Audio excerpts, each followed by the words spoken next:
Y'all, listen. If there is one thing I've learned, adversity does not build character. Adversity reveals character. I'm Barbie Bassett, and I invite you to join me and my friends, Therese Apel and Tracy Lee, as we peel back those adversity layers to see what else is revealed. Well, welcome to Y'all Listen Here. I'm actually here with my friends. Tracy Lee with your hometown country, US 96.3 FM. We should say FM, right, Tracy?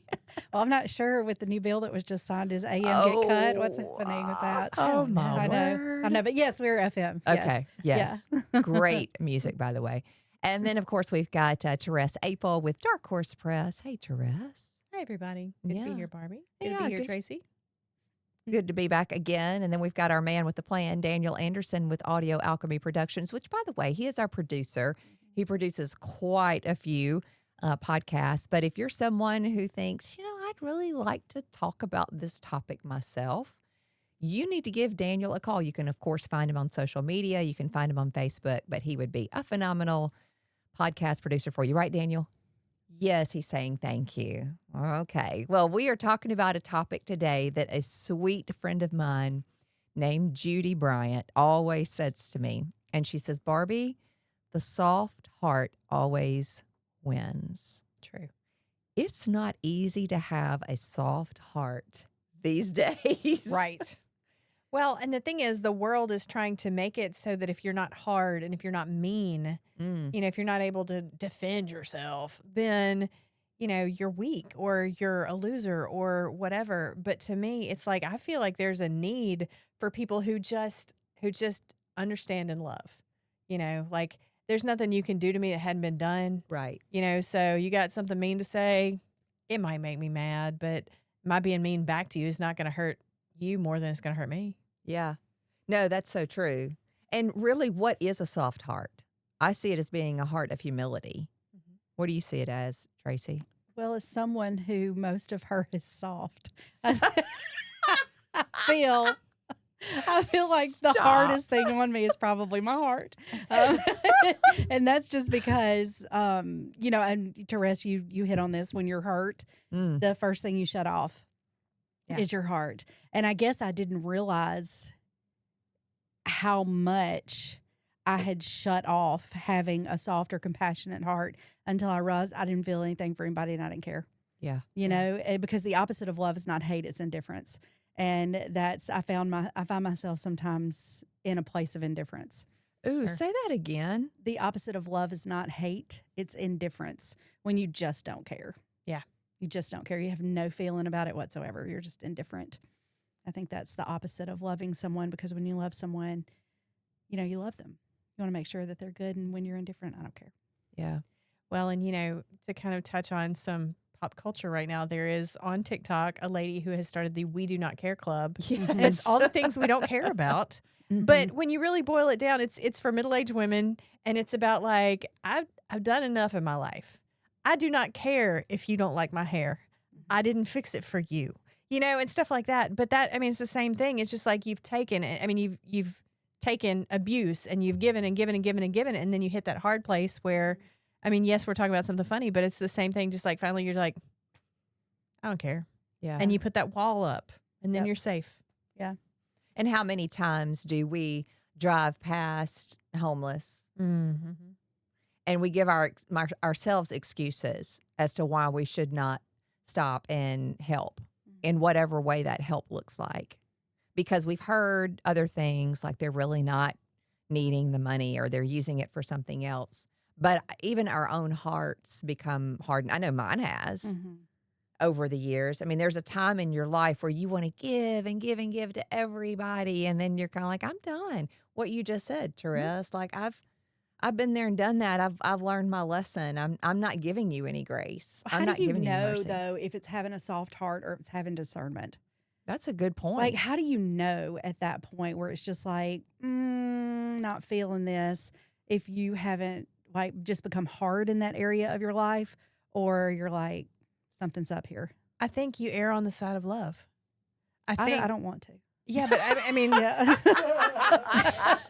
And I get that. I do. But I feel like when it comes down to it, like if you make a mistake of discernment, I think that's more forgivable to God than making, the choice not to love. And that's not pointing that at you. I mean, I think just in general, I feel like God looks on the heart. So when it comes down to, if we use the homeless example, I cannot tell you how many people are like, they might just go use it for drugs. Well, Proverbs 31, women, I want you to go read Proverbs 31. And it says, give the money to the poor. And if he wants to go get drunk, he should, because if you were poor, you'd feel that way too. That's rough interpretation. But I mean, that's in Proverbs 31, along with the godly woman. If you think about the times in your life where you are convicted to love somebody, that's easy. It's the times that you're not convicted to love somebody, the times you're not convicted to forgive, the times that you feel like, I don't know. I just feel like if your heart is not open, now your brain can be shut. Hey, you know what? Like, I'm not letting you do that to me again. That's fine. But and I'm not good at this, so I'm preaching and I'm not good at this. But there needs to be a place in your heart where you can say, you know what? This isn't, when you did this to me, that part's over. But you did it to God, and that's between you and him, because I'm his child, Well, and you bring up the issue of, is it discernment or is it a soft heart?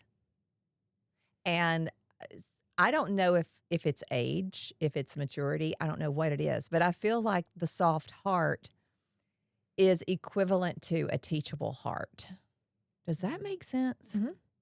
Because I know in my own life, just going through my own situations that I've gone through over the years, not just anything that's happened in the last 2 years, but anything that's happened in my life, it seems like that through every situation I've gone through, if I am teachable, if I am coachable, the Lord is teaching me through every moment of it. And when we become unteachable, uncoachable, that's when we have that hard heart. And I actually found this in Isaiah 64:8. But now, O Lord, you are our Father, we are the clay, and you are our potter, and all we are the work of your hand. Because if you look in the scriptures, God often gets really frustrated with people who were hard-hearted. Yeah. I mean, you think about the children of Israel, and Right. they wouldn't understand or get it or change their ways. And he said, take another loop around the mountain. Right. And We I just think did 40 sometimes years. if somebody that, like, there could be made an argument if somebody wanted to argue that, well, the Lord hardened Pharaoh's heart. So what's that? Mm-hmm. The Lord What's used that? him to get his Israelites out of Egypt, though. Right. But why did he harden his heart? Like, would he have changed it? I mean, I'm just saying for argument's sake, Yeah, I get it. Mhm. when you start pointing out, things in the Bible that God did, well, what about this? Somebody who may not have a relationship with him or question has those questions now. Yeah. Like, well, what about this? The Bible's contradicting itself here. Like, then how do you answer that? Well, so the Pharaoh wasn't a man of God. Yeah. So ultimately, here's the Presbyterian coming out. Was he predestined to be a man of God? So can God use him? I'm sorry, but kind of as somebody who's not meant to ever, like, as Christians, we're meant to be God's. We're meant to spend eternity in heaven. We're meant to live a life that points back to Christ and emulates Christ. God can shut down Pharaoh if it gets his people out of Egypt, because Pharaoh is not his person. What about Saul? Saul, as in King Saul. King Saul. Mm-hmm. I mean, I feel like when we go through these phases where we're not gods, we make the choice to walk away from him, he can allow those things to happen, because also we have free will. Now, in Pharaoh's case, God hardened his heart, and I don't know the scripture on Saul, if God did it or if Saul did it. Well, I mean, Saul did. He wasn't. God appointed him king because the Sure. Israelites wanted a king, and God wasn't enough anymore. And Samuel was supposed to be the go-between, the prophet Samuel. And then Saul turned away from God, became hard-hearted, and then David came up, which you said, God doesn't look at the same things; He looks at the heart. Mm-hmm. There's a verse in Samuel, I think it's 1 Samuel 17, that where he talks about that because Jesse brought all of his sons out, and Samuel told him, he's like, it's not here. He said, you're looking at what man looks at, the physical appearance, but God looks at the heart. And that's why David was chosen to be God's king of Israel. But there was this hardening process that you see happening. And if we are talking about having a soft heart, and that is what we need to do to express our faith in that. When you look back through the Bible, and again, this is for argument's sake for somebody Sure. who doesn't know, how do you explain that? Because it looks like, well, God did this, and then we're supposed to not do this. And if I do this, if I find myself in a situation where my heart is hard, is it over for me? Is he going to replace me with a David or snuff me out in the Red Sea like Pharaoh? Like, is he setting me up to get me at that point? So I think we almost have to be careful in how we portray what that looks like, because I think there can be times and seasons where we are not in a situation where we are capable to have a soft heart. Whether it is because we are hurt, we are mad, we are scared, we don't know what to do, or we're pouting. I mean, let's be honest. And I don't think God will turn his back on us at that point. He's going to give us ample opportunities Right. to come back to him, not be like, okay, well, you're dethroned and you're dying in your chariots with all of your army. There's a difference. And I hate doing this whole thing because God doesn't change, but there's a difference in law, which is the Old Testament, and grace, which is the New. Sure. Because the law has been fulfilled by this point, and now we're in the grace era. Not to steal anything from Taylor Swift, but Well, and I do think it also, though, comes back to, even at times in my life when my heart has been hard, the question has been, I mean, I've asked God before, like, don't let me be this. Don't let me do Yeah. this, Yeah. And I feel like when you're looking at God, which Pharaoh was not, and Saul was not, but when you've got that relationship, yeah, there are going to be times you shut down because you're just human. But I feel like if you're trying to follow God, the thing, and I was going to save this till the end, but it's worth saying now. I heard a pastor talk about forgiveness years ago, and just, why it's important to forgive, blah, blah, blah. And I used to be real hard about like revenge and, whatever. And this is where I was convicted and had to start working on it. But, he said, do you forgive people? Yeah, sometimes. And he said, do you forgive even to the point of death? Well, what does that even mean? Well, that's what Jesus did. And so if you have not forgiven to the point of death, you have not followed in Christ's footsteps. what does that mean? Well, I mean, that's the thing. Like, at the time of Christ, yes, people were martyred and people were executed and whatever, but the fact still stands. So is it spiritual death? Is it the death of like who I am? So you do something to me and I'm like, how dare Tracy do that? I'm never going to forgive Tracy because she made me look bad. At some point, if I am a follower of Christ, I die to myself and I come to you and say, Tracy, I forgive you. And if that means that I lose a piece of myself, or I lose a piece of my identity, or I feel like I've lowered myself or humbled myself, it's not death on a cross, but it is forgiveness to the point of death. That dying to yourself daily thing. Yeah. Yeah. That part Yeah. that we don't like. Yeah. Well, and in my own life, when I have had a hard heart, I can trace it back to unconfessed sin. Mm-hmm. And I can also trace back the fact that having a hard heart will cause bitterness in my life too. Y'all think about the people that we see on social media. Let's go back to 2 years ago with me. I was going to bring that up. Yeah. My goodness, at the hate that came out. And you think that it wasn't just perhaps bitterness on their part, but also sin that had happened to them. Because we've always heard that old adage, hurt people hurt other people. So maybe their own experiences in their own life were so hurtful that that's all they want to do is give that back and spew more of that hurt. And sometimes bitterness has the greatest potential to harden our hearts. Oh, yeah. Yeah, well, look at Naomi Yeah. and the whole thing that happened with her and Ruth, and her name means bitterness, doesn't it? Yeah, Or bitter. yeah. And Jonah too. Even, in a different way, but like, no, God, I'm not going. I don't like those people. They're sinners. They don't love you. I'm not going. And then God's like, all right, you're going to go in the belly of a fish then. That's, I think, and arguably Jonah's heart was still hard when he went. But I think that's another, to your point, he was still in communication with God and he was directly disobeying him and he was fighting against him and he was rebelling, but God still used him in spite of his hard heart. But I think obviously when you look at some of the other heroes of the Bible, Esther, okay, if I die, I die, Mm-hmm. because she's going to go save her people. I feel like God can use a soft heart better. But if you are God's, he's going to use you regardless. And it's just, do you go through a whole heck of a lot like a belly of a fish first? Or do you go and the king accepts you? But that unconfessed sin, that hard heart, that bitterness, you might as well go ahead and add some pride in there too. Sure. Because all of that goes back to pride. And it is hard God can do anything. We know God can do anything, but it is difficult for us to change and to hear his voice when we're not teachable.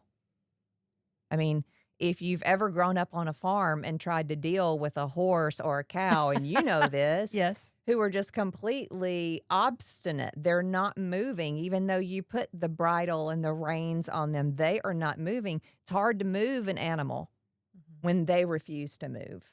Yeah. And it actually hurts them more when you try to pull on them more. But aren't we glad that we serve a Lord who is so gracious? That even with our own hard heart, even with our own bitterness, he can still break through that. We've talked before, because I know I made a TikTok out of the quote, but we've talked before about how powerful it can be to pray for our enemies. And I'm thinking about specifically your situation, but also back in the mid-teens of the 2000s, I had some people that were on TikTok all the time trying to make me out to be things I wasn't because I was writing about gangs. And the thing is, it never occurred to me until just now as we're talking about this. But so God hardened Pharaoh's heart, or Saul's heart was hardened, or whatever. Think about these people that came after you. Think about the guy that texts in how he hates you every day. What's his name again? Byron. Byron. Shout out to Byron. Yeah, Byron. shout out to Yeah. Byron. We probably need to pray very hard for these people because they fixing to go through the Red Sea. I mean, we feel like in your case, Barbie, it may look like those people who came after you won in some way or another. At this point, yeah, they think they did a thing and they're all rejoicing. But I mean, the day is coming, and it's not going to be you that does it to them. And it's not, the day is coming because God does not look fondly on people who harden their hearts against his people. And so that's another reason, if you claim to be a follower of Christ, you don't have room to treat especially other Christians, but God's people, we're all God's children. You don't have room to treat people with a hard heart like that. Ooh, that's big. Sister Tracy, you want to add to that? I do not. I do not. What a conversation. Yeah, kind of deep. But it's just it's a reminder. Everything that y'all have said today is a reminder for me to keep my heart in check. Can I say one more thing about social media? Because as a crime reporter, I can't tell you how many times I have put a story online and everybody gets in the comments. And it's all like, this guy should die. Hey, I hope somebody strings him up in jail. I mean, all the things. You guys, not you guys specifically, listen to us, but people get on there and they say all manner of horrible things. Horrific. Yes, and then you click on their Facebook page and it's all, bless the Lord, oh my soul. And let me just tell you again, if you are walking around pretending to represent Christ and your heart is hard towards the people of the world remember, he hung out with sinners. He hung out with tax collectors. He hung out with criminals and prostitutes and, divorced people and adulterers. And you name it. Jesus went to the people that you talk about on Facebook for so many of us. That is hardening your heart. And that is where he comes with a wall of the sea. Well, you mentioned that Jesus may have hung out with the robbers, the adulterers, fill in the blank. And he did, but he did not join in their sin. In the world, but not of it. Yes. That's it. What a great reminder. Well, we're going to continue this conversation over on our Patreon channel. So we would love to have you join us over there because that's where we have the conversation after this conversation. Because sometimes we can say things on there that we can't say on here. So we'll make sure that we put the link down below so that way you can hop on over to our Patreon channel. Until then, hey, the next episode, y'all, we are going to celebrate our 1 year y'all anniversary. That is right. So we will see you again on another episode of Y'all Listen Here. Have a good day, Byron.